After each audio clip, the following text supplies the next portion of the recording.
Wafishine ya NGCDF gĩcigo-inĩ kĩa Matunguru kaunti-inĩ ya Machakos nĩkuo mũmbunge wa gĩcigo gĩkĩ Stephen Mule atafanĩirie mĩhang'o ya kũgaya basarĩ kũrĩ thukuru cia secondary. You are getting a check of 99,500 for the form ones. Mũmbunge ũyũ agĩũkĩrĩra ministry ya kĩgĩna nĩ gũcerithĩria kĩgĩna gĩkĩ kĩa NGCDF na kuga nĩ ũndũ ũthararĩtie mĩhang'o ya ũkũria matũra-inĩ na njĩra nene. Kutoka June last year, hii ofisi on allocation of 175 million imepewa 30 million shillings. We still have colossal amount of money which has not been delivered here, which is requiring development in our schools.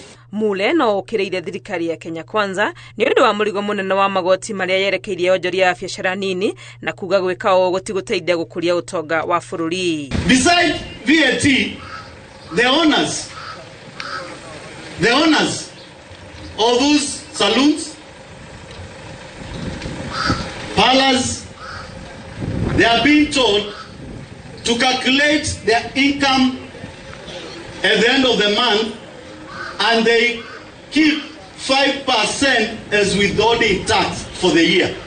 Erĩte thirikari ya Kenya Kwanza handũ ha gũturana rwĩmbo rwa atĩ makorire makũmbĩ matarĩ na kĩndũ monania ũrĩa mekĩte na mbeca iria monganĩtie kuma moya wathani. And I want to ask Didi Nyoro and Mheshimiwa Jungwa, look at my eye. Your government is becoming irresponsible with taxation. Na mkaongeza ushuru kwa wananchi. Ndio niko na wao hapa. Hiyo pesa mmeokota kutoka muingie kwa serikali. Mpaka saa hii iko wapi? Hĩndĩ ya igongona rĩrĩ basarĩ cia mũigana wa ciringi milioni 50 nĩcio igayanĩtio nĩguo kũguna arutwo arĩa matarĩ na ũhoti thukuru-inĩ ciothe cia secondary gũkũ Matunguru. Ngĩribotera Inooro TV rĩtwa rĩakwa nĩ Wangui wa Mwangi. You are receiving a check of